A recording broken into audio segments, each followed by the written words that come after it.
Con lo cual, Ana Acero, que tiene 22 o 23 años, 23 años, licenciada de Sciences Po en Francia, y trabajas en una empresa y luego iré presentándoos a los demás. Vamos a hacer un primer turno de palabras, si os parece, en las que nos van a contar un poco su experiencia profesional y luego iremos haciendo más preguntas.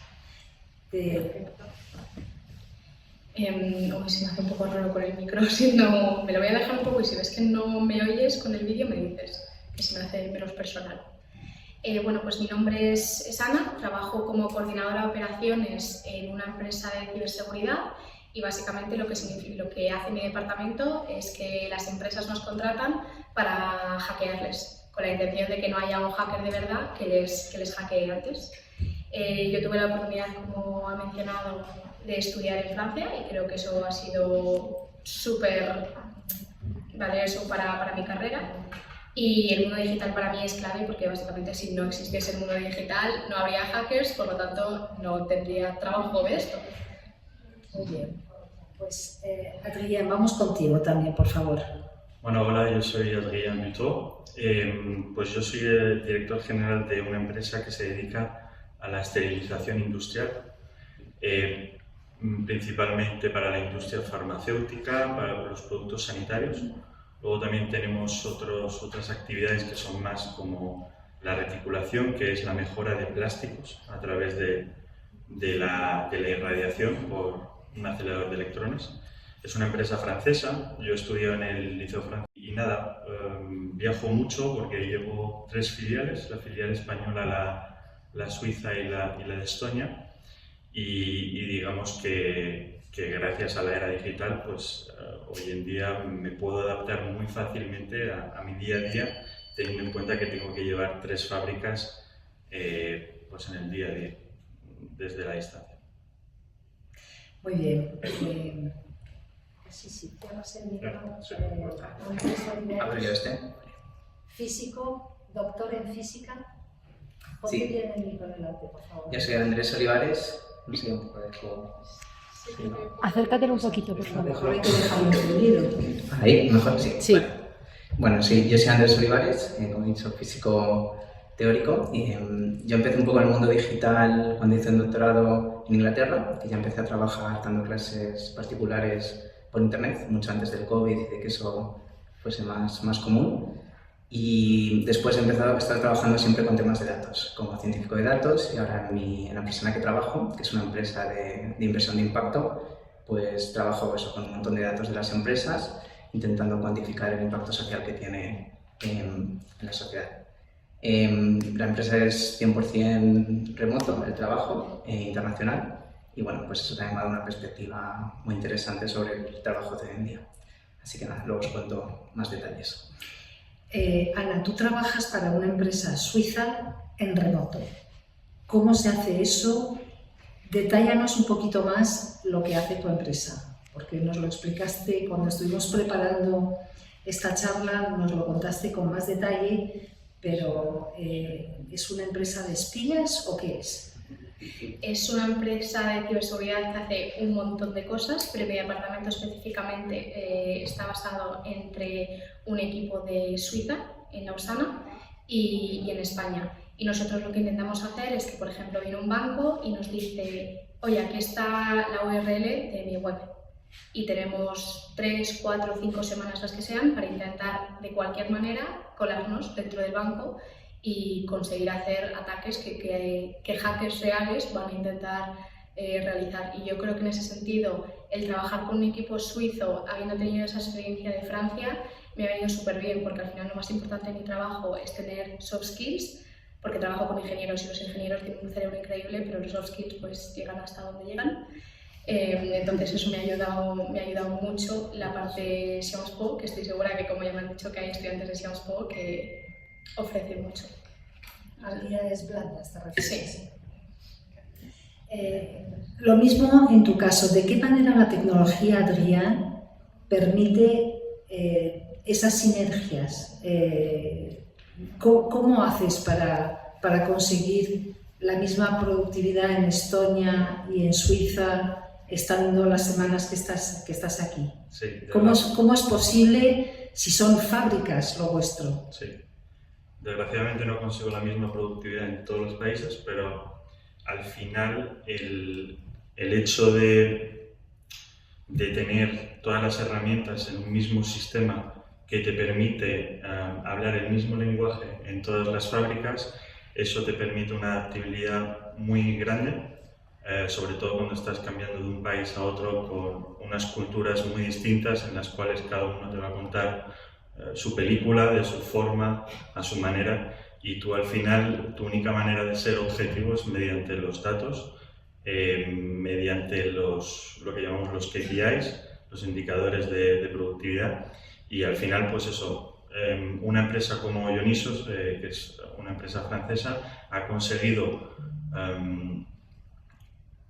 juntar en una misma herramienta todo el seguimiento de todas las fábricas de tal manera que podamos rápidamente ver un dato en una y ver el dato en el otro, poder comparar, poder juzgar, poder que un financiero que está en Francia, que me va a pedir datos de una o de otra,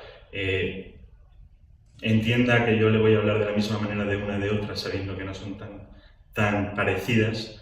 Entonces, bueno, al final la era digital lo que me permite es una adaptabilidad muy rápida y muy fácil, teniendo en cuenta la dificultad de estar viajando, de estar hablando con distintas culturas, distintas personas, que no siempre es fácil. En tu caso, Andrés, cuéntanos un poquito con más detalle lo que haces y de qué manera aplicas la inteligencia artificial, que creo haber entendido que tiene mucho que ver, ¿no? Sí, perfecto. Pues básicamente la empresa lo que hace es crear productos relacionados con la inversión de impacto. Entonces, ¿Con él, perdón? Con la inversión de impacto. Entonces, Cuéntanos qué es. Exacto. Nuestros principales clientes son pues, bancas de inversión y gente que tiene mucho dinero y que quiere invertirlo teniendo en cuenta pues, factores como puede ser que afectan al medio ambiente o el impacto que tiene la sociedad las empresas en las que invierten. ¿Qué quiere decir eso? Pues, por ejemplo, es un banco, al año tiene que dar un reporte de las empresas en las que está invirtiendo, cuánto CO2 se emite a la atmósfera. O, por ejemplo, si tiene en cuenta políticas de no tener trabajo infantil o de que hay una desigualdad entre el salario de la mujer y el hombre. Entonces, lo que nosotros al final hacemos es crear productos que les ayudan a, por ejemplo, reportar o a tener en cuenta estos factores, ¿no? Si yo soy una persona que tiene dinero y quiere decidir en qué empresas invertir, pues ayudamos a que puedan tomar estos factores en cuenta.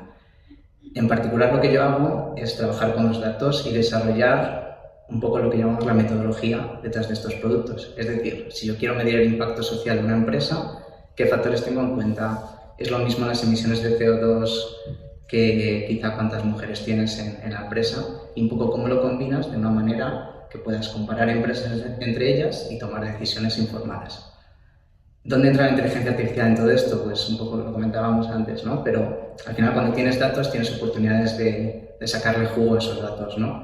Y cosas que nosotros, por ejemplo, hacemos, bueno, ahora todo el tema de la inteligencia artificial generativa está muy de moda. Entonces, pues, por ejemplo, creamos reportes sobre las empresas o ayudamos a automatizar y a tomar decisiones de una manera más sencilla. O luego también, como al final lo que intentamos es tener información de cuantas más empresas mejor, porque entonces puedes tomar acciones sobre más empresas. Si una empresa no te da esta información, hoy en día muchas empresas reportan, ¿no? Tienen su reporte de sostenibilidad, luego reporte social, pero si la empresa no está reportando ciertos indicadores, podemos usar la inteligencia artificial para estimar lo que esos indicadores serían, ¿no? Daros una serie de características de las empresas.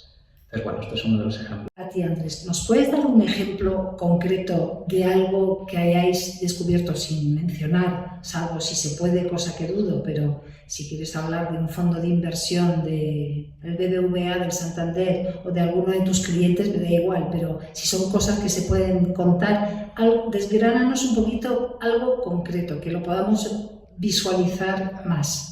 Sí, bueno, tanta investigación, o sea, descubierto, no diría yo que hemos descubierto algo, pero por ejemplo, eso, clientes como Santander lo que hacen es coger nuestra herramienta y dicen, vale, yo quiero invertir en nuevas empresas, pero quiero minimizar el impacto asociado con uno de los objetivos de desarrollo de las Naciones Unidas, la pobreza. Entonces, nosotros damos una serie de puntuaciones a todas las empresas y os pueden poner un corte en 60 sobre 100, ¿no? Y dicen, oye, no voy a invertir en una empresa que tenga eso. O, por ejemplo, empresas que creen productos relacionados con el alcohol. Hay cierta gente que no quiere que sus inversiones vayan a ese tipo de productos. Pues damos visibilidad y decir, oye, estas empresas están asociadas con productos que tienen que ver con el alcohol, o con armas nucleares, ¿no? o con otros tipos de productos que hay gente que igual no quiere invertir. Otro ejemplo al revés, oye, yo quiero invertir en empresas que sé que contaminan muy poco. Pues a la hora de poner lo que llamamos portafolio de inversiones, ¿no? Que es el conjunto de empresas en las que están pensando en invertir, pueden seleccionar en ciertas industrias las que más puntuación tengan. Y luego quizá un caso que es más interesante, más fácil de relacionarse es, por ejemplo, con ING. Tenemos ahora un proyecto de una calculadora de carbono en función de tus transacciones bancarias, ¿no? Entonces, tú vas pagando con tu tarjeta de ING y al final del mes te llega un reporte que te dice la huella de carbono asociada a estas compras es X. Si haces este tipo de acciones en tu día a día, puedes reducirla by esta cantidad, ¿no? Volviendo a ti, Ana, cuéntanos también un ejemplo concreto. ¿Podrías ponernos un ejemplo concreto o no? Si se puede mencionar empresa, mejor, porque tiene más morbo, pero si no, pues llámalo empresa X. Sí, no se puede mencionar a empresas, no es complicado, pero cogiendo un ejemplo práctico que me acabo de inventar, que creo que podría ser el caso, por ejemplo, lo que ha dicho Andrés de ING, pues que tengas una herramienta que te permita calcular el impacto que tienen todas tus transacciones en el medio ambiente. En mi trabajo eso se puede poner en situación de, si tú tienes una herramienta de IA generativa, que creo que es un concepto que se lanza ahora así un poco al aire, si tienes una herramienta que es capaz de hacer eso con la inteligencia artificial también tiene muchos contras y puede ser manipulada. Entonces, a lo mejor uno de mis ingenieros puede intentar engañar a esa herramienta para que, en vez de darme el impacto de mis transacciones, me dé el impacto ambiental de las transacciones de Andrés.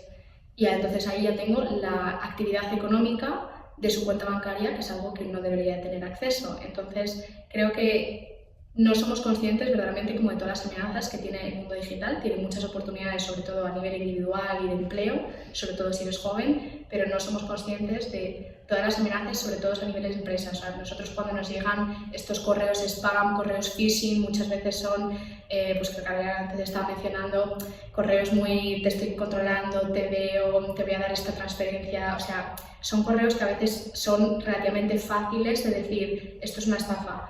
A nivel empresarial esto es complicadísimo. O sea, yo soy la primera que entreno a los empleados de empresas para que no caigan en estas estafas, pero luego veo como mis ingenieros crean esas estafas para colarnos en las empresas y digo, yo sería la primera. Yo sería la primera en hacer clic a ese link que no debería hacer clic. Entonces es súper complicado y aunque es algo más a nivel empresarial, las empresas son personas. O sea, al final, de alguna manera, a nivel individual, sobre todo de cara a política de privacidad de datos, eso te va a afectar muchísimo. Adrián, ¿de alguna manera habéis sido vosotros víctimas de algún problema así de la tecnología, de la debilidad de la tecnología puede poner en peligro vuestra? En concreto no es nada intangible, en concreto lo que hacéis, si he entendido bien, es esterilizar productos para farmacia o para hospitales. Sí. No sé qué tipo de productos y demás, pero... Nosotros directamente no hemos tenido... Bueno, tuvimos un problema hace 2 años que era más un soborno de dinero por diciendo que tenían datos confidenciales de la empresa y que, bueno, que si no pagamos, pues que los iban a... Al final, en cuanto tengan una cuenta de resultados o sepan cosas que tú no quieres que los que trabajan en el mismo ámbito quieran que sepan, o precios, por ejemplo, que das a tus clientes o simplemente tu cartera de clientes que pueda robar la competencia. Pues sí, eso hemos tenido. Yo recibí la semana pasada un email diciéndome justamente lo que le había comentado a Ana, que que me estaban espiando, que sabían todas las cosas malas que había hecho y que si no pagaba me iban a... Bueno, que mi mujer sería la primera que se enteraría, ¿no? Y al final, por ejemplo, hoy en el Pharmaforum, en la feria de industria farmacéutica, un compañero me ha comentado que hace un mes, bueno, antes de verano, les hackearon todos los dominios de los servidores y les han bloqueado, al final hoy en día las máquinas de cualquier industria en una fábrica están conectadas a dominios de servidores y si tú hackeas y bloqueas esos servidores no puedes ni entrar en la máquina simplemente para entrar y acceder con tu usuario y eso te bloquea la producción y ellos han estado bloqueados 2 meses con todo lo que implica pues, a nivel de tus beneficios y costes, pues del día a la mañana eso te bloquea la fábrica entera. Sí. Y por añadir, perdón, Sí. Por ejemplo nosotros tenemos un departamento de IT y ese departamento de IT tiene que hacer de manera anual una especie de simulacro phishing y ellos mismos, como Ana, pero internalizado, o no sé si exactamente lo externalizan, ellos mismos mandan emails a los empleados de la empresa para ver quién cae, quién no cae, qué nivel de madurez hay en cuanto a formación y todo eso para ver la tasa de respuesta. Efectivamente. Y ver si realmente estamos listos o no para un posible phishing. El título de la charla de hoy es Oportunidades en la era digital, jóvenes y empleo, oportunidades en la era digital. Oportunidades hay, pero debilidades muchas. No vamos a hacer un DAFO aquí, pero ¿cuál es el equilibrio? Quiero decir, ¿os habéis sentido, Andrés, amenazados, aburridos por esta forma de vivir? ¿O solo le ves beneficios y posibilidades fantásticas por poder irte a vivir a Ibiza o a Barcelona o cerca del mar o a Andorra donde no se pagan impuestos? Yo personalmente le veo muchos beneficios. A mí la parte esa de la flexibilidad y sobre todo la sensación de libertad, de poder hacer un poco lo que quiero y organizarlo como yo quiero, para mí es algo muy importante y creo que es algo muy único de la era digital. Ya no irte a Ibiza y demás, pero bueno, el poder decidir, si quiero puedo hacerlo, ¿no? Un poco. Y bueno, yo en particular he trabajado desde Latinoamérica, desde el sudeste asiático y he tenido suerte que la empresa lo ha permitido, pero que además las condiciones lo facilitaban. Cosas negativas, cosas que yo veo, que no sé si es tanto de la era digital, pero también quizá un poco de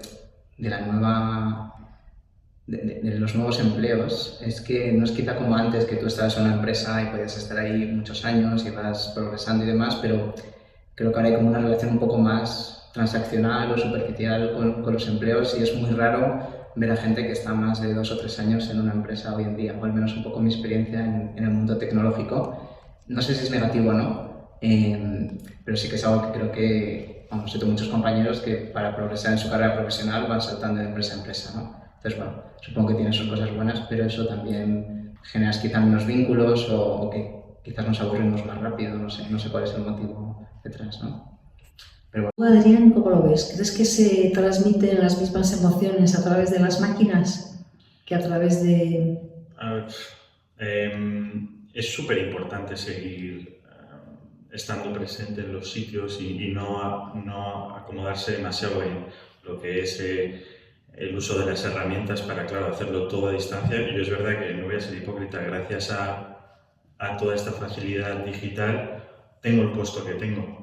Y ese puesto no existía anteriormente en mi empresa. Se ha podido plantear por realmente darnos cuenta que al haber integrado las herramientas en una y poder hacerla con una VPN, conectarte a cualquier servidor de cualquier de las filiales, pues lo puedo hacer muy fácilmente. Entonces eso es un plus.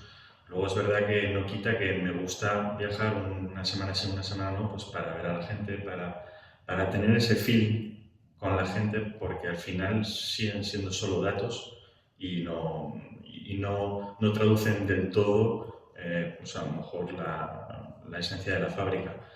Entonces, bueno, mi punto de vista. Ana, por tu parte, ¿cómo lo ves?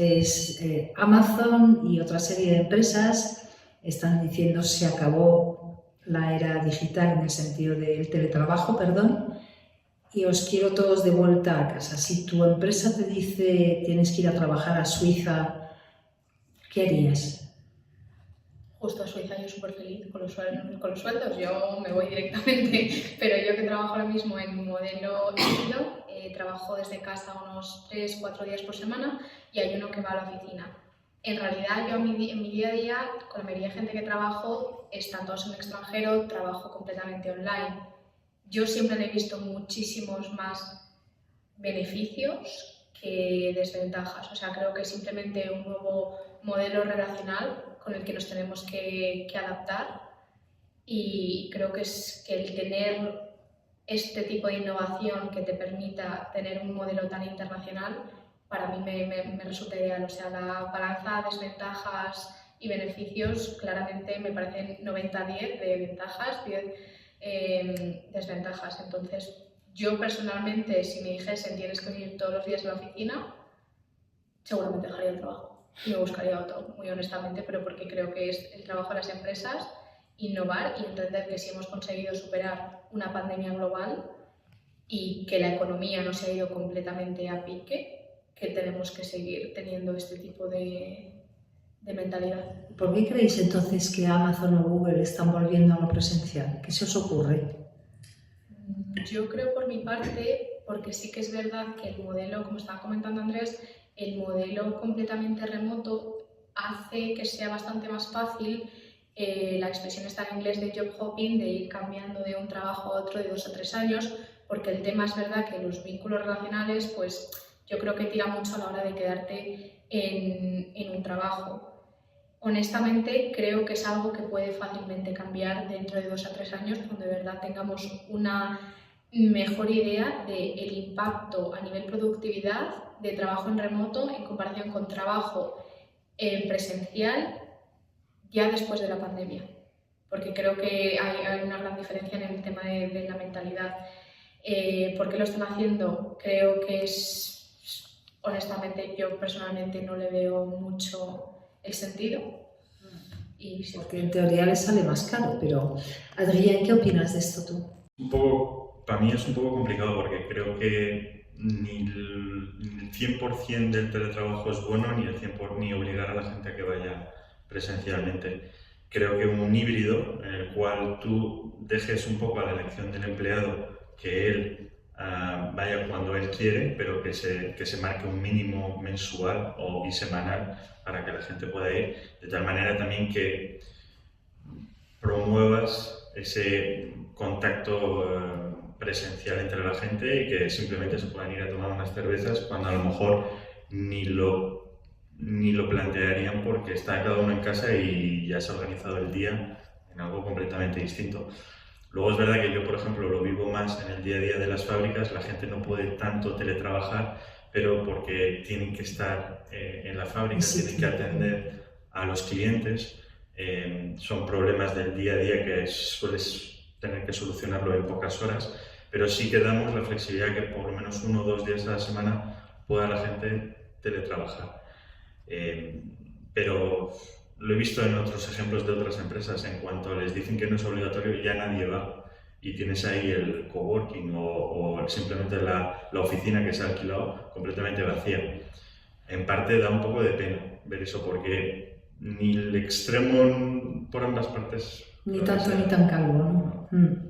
¿Y tú, Andrés? Sí, quizá por añadir un poco lo que habéis comentado yo, creo que básicamente es una estrategia de retenimiento de talento, un poco lo comentaba también Ana, y de hecho lo he visto en mi empresa porque somos 100% remotos, pero la gente que se está incorporando ahora no te obligan, pero sí dicen es recomendable que vayas a la oficina o nos gustaría que vinieses. Y creo que al final es crear una cultura de empresa y que te pienses menos irte a otra, ¿no? Si al final estás trabajando desde casa con un ordenador y más en las empresas tecnológicas, que el tipo de trabajo quizás es parecido, te da igual hacerlo con una empresa o con otra, pero si te sientes parte de la empresa va a ser más difícil que tomes esa decisión. Y luego a nivel de productividad, no sé si tanto el trabajo que sacas adelante, pero sí que es verdad que el tener conexiones, que yo también soy partidario que se pueden crear en remoto, ¿no? Pero el estar juntos, el organizar eventos juntos, el verse de vez en cuando, creo creo que hace que se trabaje más fácil entre personas, ¿no? Porque no estás hablando con una pantalla, estás hablando con el que te tomaste la cerveza, te tomaste un café o con el que has ido a comer y sabes un poco más de su vida. Entonces, bueno, creo que son cosas que con el tiempo iremos viendo si tienen tanta importancia o no. Cuando os buscasteis empleo, que no era tanto, Ana, ¿era imprescindible que fuera en remoto? ¿O no te lo planteaste o querías buscar tu primer empleo como fuera? No, de hecho, Perdona. el trabajo que tenía anterior a este solo tenía un día de teletrabajo cada 2 semanas. Ahí además gestionaba un equipo mucho más grande, entonces es verdad que el tema de estar en la oficina me facilitaba mucho el trabajo. Para mí antes nunca había sido un requisito, ahora si me quedo en la industria en la que estoy segura de que ese va a ser el caso, me parecería una completa pérdida de tiempo no plantear la idea de trabajo híbrido completamente en remoto. Yo justo lo que estamos comentando con Andrés, yo voy a la oficina por el aspecto más personal y de socializar, porque sé que aparte de que es una parte que te ayuda mucho a hacer tu trabajo, que luego puede venir muy bien para impulsar tu carrera, pero si estoy midiendo únicamente la productividad, diría con toda la confianza del mundo que yo soy el 60% de productiva en la oficina que lo que soy en casa. O sea, en casa trabajo muchísimo mejor, mucho más rápido, tengo menos distracciones, creo además que molesto menos a los demás porque soy de estas que están en reuniones todo el día. Entonces me costaría muchísimo verme en un trabajo donde me dijese tienes que venir mínimo obligada, no te digo ya todos los días, digo 3 días a la semana. Pero porque lo veo verdaderamente que creo que habla mucho sobre la cultura de las empresas y su falta de flexibilidad. Y eso personalmente creo que, sobre todo los jóvenes en España, tenemos esta visión como de decir qué es lo que quiere la empresa. Y creo que nos olvidamos mucho de que cuando haces una entrevista o cuando buscas un trabajo es una relación mutua. O sea, a ti la empresa, tú le tienes que gustar a la empresa y tienes que tener cualidades que busque la empresa, pero a ti también tiene que gustar la empresa. Y a veces nos olvidamos de eso porque es verdad que encontrar trabajo es difícil. Encontrar trabajo en España es complicado. Encontrar trabajo en España siendo joven lo veo ahora mismo un poco pesadilla. Entonces, pero creo que es algo que tenemos que tener todavía en cuenta y es algo que por lo tanto nunca me plantearía decir sí, vuelvo a la oficina al 100%. Puede ser de mucho interés para los jóvenes que están aquí en su último o penúltimo año de estudio. Es interesante. Quizás si tenéis alguna pregunta luego, yo creo que nos va a dar tiempo. Algunos trucos les podréis quizás dar para... Adrián, ¿cómo fue tu entrada en el mercado laboral? Y dime también, por favor, si crees que falta mucho talento digital en España. Todas las grandes empresas donde hacen falta programadores, etcétera, etcétera, se quejan de que no acaban de poder cubrir los puestos que necesitan. Remediar todo esto y cuéntanos a la hora de formarte y de aplicar, de buscar tu primer trabajo, ¿cómo fue? Yo empecé en la vida laboral en el 2013 y obviamente en esa época no se hablaba de trabajo en remoto. No era ni algo que pudieses plantear, la gente, menos en una empresa farmacéutica, más en el sector industrial. Sí que es verdad que ahora en el último trabajo, cuando me cambié en el 2020, justo era periodo COVID, ya ha pasado un poco, y sí que ahí es verdad, no fue directamente hablado, pero sí que a lo mejor a mí me habría llamado la atención si no me hubiesen dicho el teletrabajo es imposible. Creo que eso no me habría sentado bien, a lo mejor me habría bloqueado un poco. Luego es verdad que a medida pues, he visto que la empresa era cada vez más flexible y que era más una gestión autónoma por mi parte que otra cosa. Y añadiendo a eso y de lo que hemos hablado antes, yo veo empresas como la mía, en la cual tienen un poco que hacer la estrategia de recursos humanos de cómo guardar el talento y que no se te vaya, porque es verdad que las nuevas generaciones tienen mucha más esa necesidad de buscar constantemente, aunque estén bien, vamos a seguir buscando, vamos a seguir mirando y no vamos a tener a lo mejor el apego que se tenía antes con la empresa. Luego obviamente lo hablo de manera muy general, ¿no? Pero yo creo que ya no hay ese apego de que antes te quedabas 15, 20 años en una empresa y sabías que tarde o temprano te lo iban a valorar o hoy en día, si te llama otro y llama a tu puerta y te está ofreciendo más, pues a lo mejor no te lo piensas tanto como hace unos años. Y entonces, para hacer la estrategia de recursos humanos, nosotros nos cuesta mucho lidiar entre la posibilidad de dar más teletrabajo o fomentar también el ambiente en equipo. Porque si por la experiencia das más teletrabajo, entonces la gente viene menos. La gente viene menos, entonces tú, por mucho que fomentes actividades en grupo, como la gente no viene, al final te vienen 2 o 3.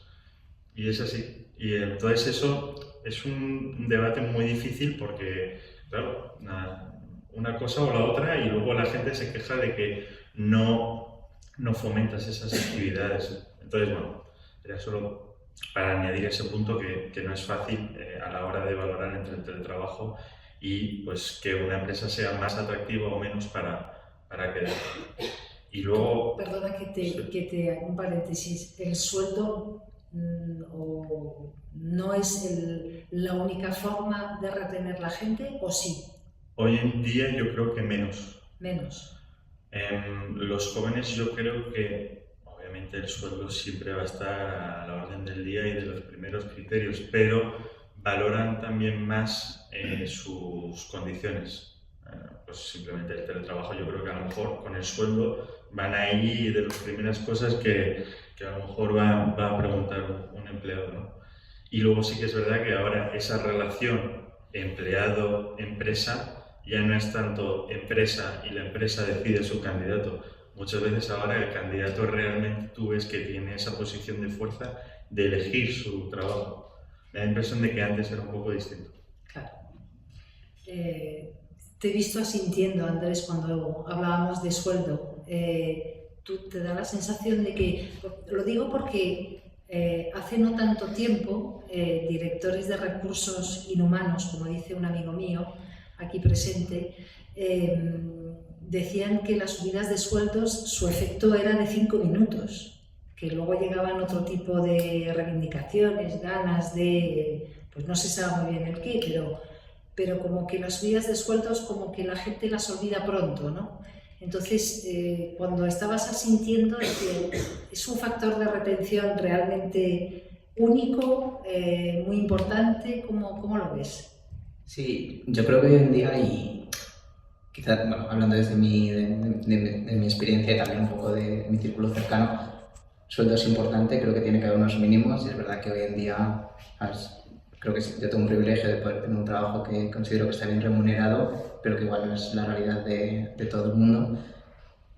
Pero en ese contexto el sueldo no es tan importante, ¿no? Yo creo que al menos eso cubre unos mínimos, pero luego, como comentabais, ¿no? Otro tipo de cosas asociadas como las condiciones, que compartas los valores de la empresa, la visión de la empresa, la proyección que puedas tener dentro de la empresa y de crecimiento laboral, está cada vez tiene más peso que el sueldo.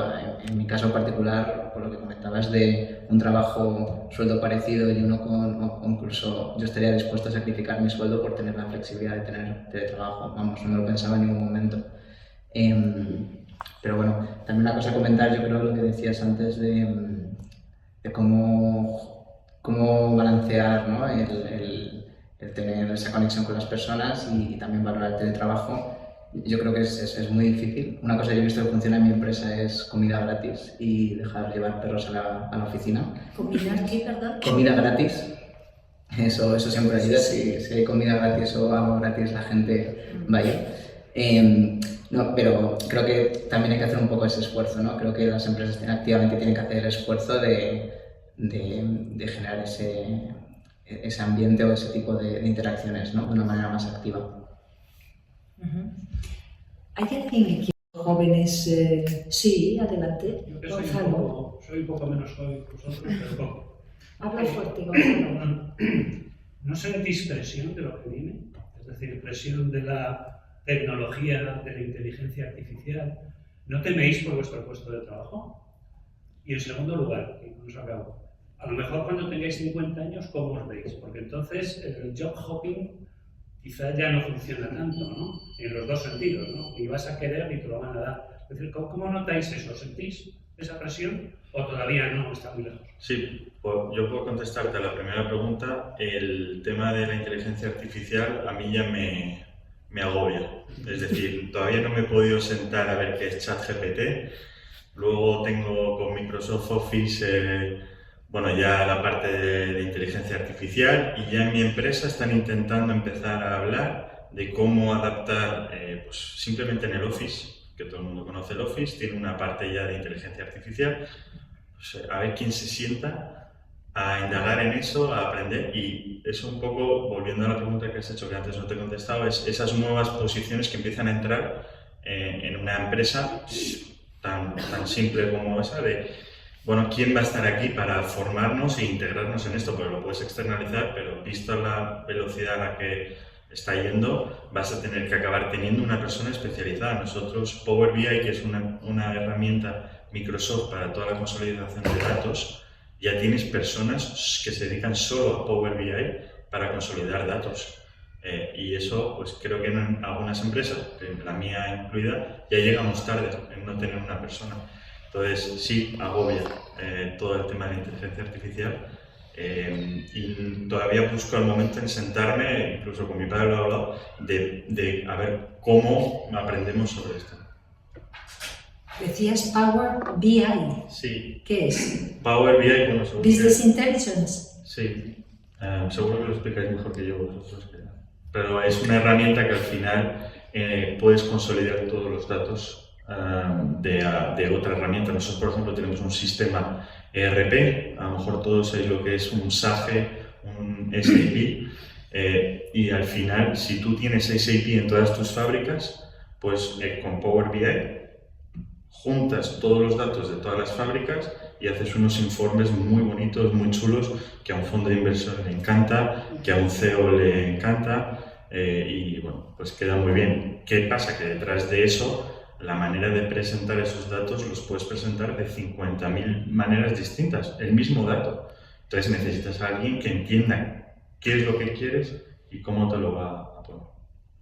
Claro, hay que traducirlo y simplificarlo. Porque... Sí, efectivamente, porque al final el que te lo va a leer lo va a mirar en 5 minutos y él no quiere que le cuentes historias, quiere ver los datos, quiere entenderlos, y si no los entiendes se empieza a poner nervioso. Entonces tiene que estar muy simple y muy bonito. Sí, porque el cerebro, no sé el vuestro, pero el mío es limitado, vamos. Información. Por mi parte, ¿puedo dedicar a qué te dedicas, Gonzalo? Yo hago informática, pero antigua. Es una informática más antigua. Vale, y cuando empezó a haber informática más avanzada, ¿en ese momento tú no sentiste ese pánico de decir esto va a afectar? Era un mundo abierto que no se iba a acabar nunca y que nos iba a dar muchas satisfacciones y sobre todo mucho dinero. Nada de teletrabajo, porque entonces no había.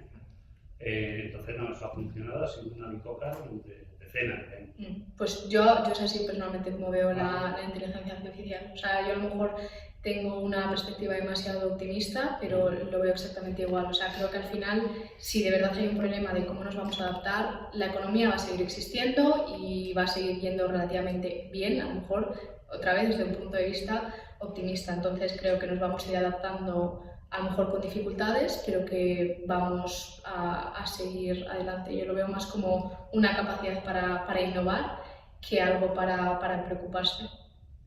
Bueno, la OCDE y el gobierno también han revisado en un punto el crecimiento de la economía para el 2025, o sea que hay que ser optimistas, a pesar de la tecnología. Adelante, Andrés. ¿Hay más preguntas? Un poco por complementar eso rápidamente, pero justo mi visión también es quizá un poco optimista. Y de hecho fue interesante porque nos vinieron a dar una vez una charla en la empresa de una pequeña empresa que estaba intentando entender con todo esto de automatización, ¿no? Y de sobre todo la inteligencia artificial generativa, qué tipo de habilidades iban a necesitar los trabajos del futuro y cuáles de ellas eran únicas del ser humano y no de una máquina, ¿no? Yo justo lo veo eso como una oportunidad de ser más eficientes, ¿no? Obviamente va a haber muchas tareas monótonas que van a dejar de existir, pero va a haber un montón de tareas que van a ser más sencillas para ti, ¿no? Pues igual ahora también con, por ejemplo, el ejemplo que ponía él, que no es inteligencia artificial, ¿no? Pero en vez de tener que hacer cálculos a mano y consolidar todo en un sitio, pues tienes una herramienta que te lo consolida y si aprendes a usarla, lo que vas a hacer es tu trabajo más eficiente, ¿no? Entonces yo creo que va a haber un proceso de adaptación y de aprendizaje también, pero no, a mí no me agobia en ese sentido, ¿no? Lo veo más como una oportunidad de hacer mi trabajo más rápido, ¿no? Al final es la creatividad humana, que creo que es algo muy difícil de reemplazar y que todavía no estamos ahí. Adelante. Talento. Entonces tengo unas preguntas generales para ver quién quiere contestar. Una es que me digáis a ver si utilizáis ChatGPT en vuestro día a día. Otras, el teletrabajo, si os parece 1 o 2 días insuficiente. A mí me parece preocupante porque realmente yo he tenido la opción de teletrabajo y creo que se trabaja muchísimo más. Es decir, a mí me parece mucho más esclavo el teletrabajo que el teletrabajo presencial. Y yo, en cambio, creo que la opción de cambiar al presencial no creo que sea por un tema de movilidad. Yo he cambiado ya 7 veces de empresa y ahora me dedico al tema de headhunting y creo que no es por eso, es por un tema de que se esclaviza al trabajador directamente, porque al final estás todo el día controlando con los softwares si estás conectado, si no estás conectado, y estás 16 horas conectado cuando tu horario son 8 horas o 7. Pero bueno, quería saber vuestra opinión, porque nos está costando encontrar a gente por el tema del teletrabajo. Ana, ¿contestas o...? Sí, pues rápidamente. ChatGPT todos los días, a todas horas, sin ninguna duda. Es preocupante y es verdad lo que comentaba, yo sí que trabajo más cuando estoy teletrabajando y sí que es verdad que si no está bien controlado por la empresa, sí que creo que puede ser súper peligroso. Sí. Y yo soy la primera que no soy consciente de las horas que trabajo. Voy a dejar a lo mejor pues, Pero aún así prefieres el teletrabajo. Sí, totalmente. 3 días. Sí, porque prefiero, o sea, va a sonar fatal. Es verdad que es más peligroso y a lo mejor me explotan, sí, pero prefiero tener, aunque sea esa seguridad mental, de que si me están explotando, lo estoy diciendo yo.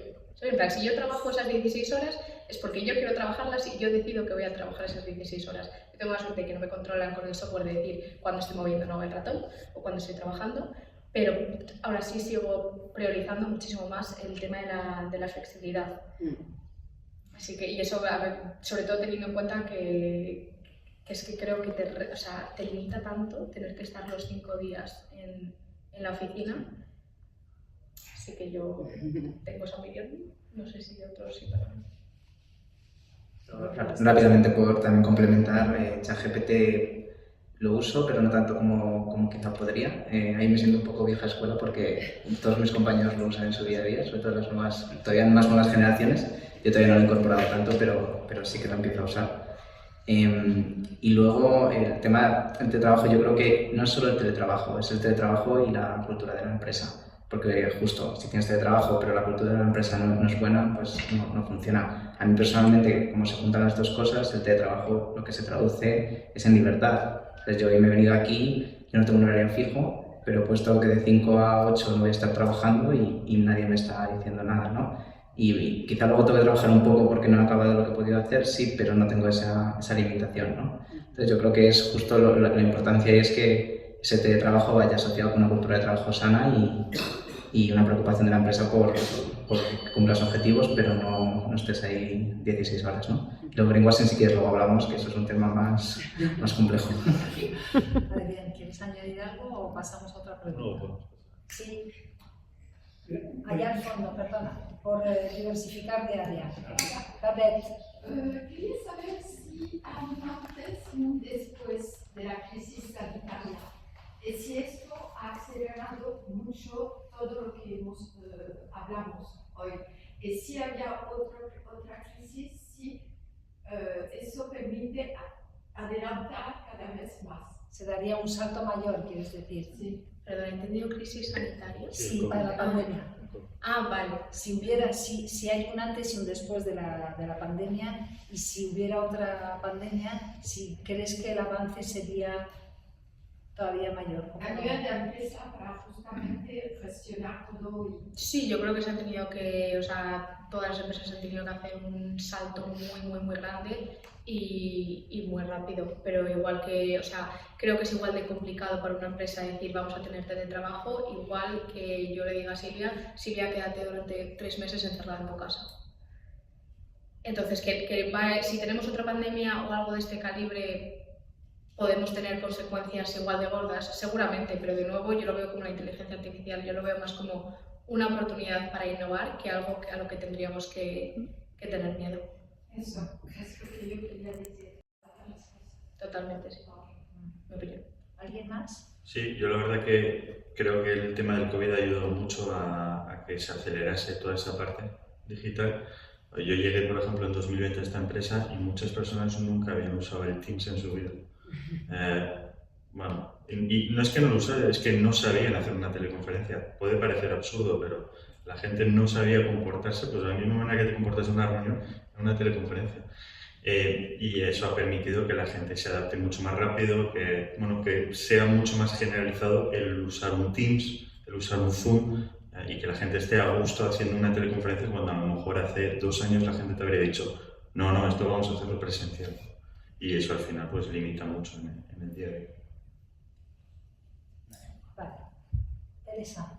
Yo tendría una pregunta que creo que es sobre todo para Ana, porque hablamos de la inteligencia artificial como un propulsor maravilloso que facilita todo, pero claro, todo depende de cómo se use y de quién lo use. Entiendo que la inteligencia artificial en manos malintencionadas multiplica de forma exponencial las amenazas, ¿no? Quería saber si eso se ha notado ya. Sí, completamente. La inteligencia artificial, por ejemplo, para poner un ejemplo práctico, tú te metes ahora en una web, creo que estamos antes de Santander cuando vas a la web, seguramente tiene un chatbot que te dice: hola Pilar, ¿quieres que te ayude en algo? Tú a ese chatbot le puedes dar información contradictoria para ver si se puede sacar información. Entonces, ¿hay problemas con la inteligencia artificial? Sí, pero creo que el tema de la regulación, porque en mi empresa también hacemos mucho de tema de compliance, de riesgo, de gobiernos, creo que se está actuando muchísimo más rápido y mucho mejor de lo que podríamos haber esperado. O sea, creo que sí que se compara con algo como el tema de las redes sociales.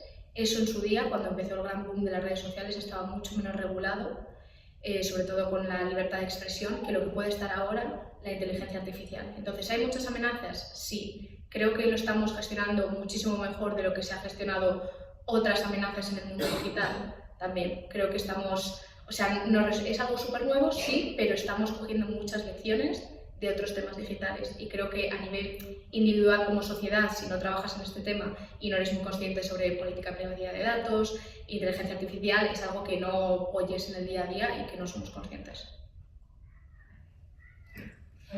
Mira, mi pregunta va un poco en relación con los jóvenes que ahora se están o se van a incorporar al mercado de trabajo, ¿no? A un mercado de trabajo que, por lo que estáis comentando y lo que estamos hablando, pues ha cambiado 360 grados en los últimos años. Basado en vuestra experiencia, cuando acabasteis vuestra formación, ¿no? Salisteis como profesionales, ¿salisteis con las herramientas adecuadas o habéis tenido que adquirir otras habilidades, otras skills, otras habilidades para hacer frente a los desafíos que da el mercado de trabajo?